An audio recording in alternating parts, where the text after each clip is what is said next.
హిందూ మతంలో ఉండే అన్ని భేదాలని పోగొట్టగలిగే ఏకైక దీక్ష అయ్యప్ప దీక్ష.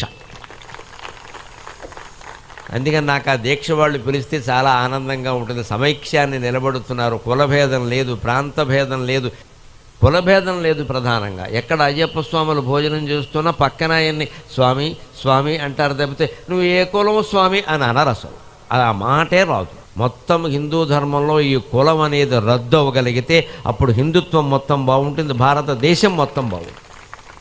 ఓ పక్క కుల సంఘాల భోజనాలు కార్తీక మాసంలోనే జరుగుతూ ఉంటాయి, అయ్యప్ప దీక్షలు కార్తీక మాసంలోనే జరుగుతూ ఉంటాయి. మన ప్రత్యేకత ఇది. పోటాపోటీ ఉండాలి, పర్వాలేదు.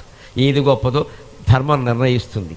అంచేది అయ్యప్ప దీక్ష వాళ్ళు ఎవరైనా పిలిస్తే నాకు రావాలని ఎందుకు అనిపిస్తుంది అంటే, ఎటువంటి భేదము లేకుండా 4 మెతుకులు నీ పక్కన కూర్చొని తినడానికి దిక్కుమాలిన కులం అడ్డమైతే ఈ అధవ కులం తీసుకెళ్ళి గంగలో బారేద్దామని అందరికీ చెబుతున్న దీక్ష అయ్యప్ప దీక్ష.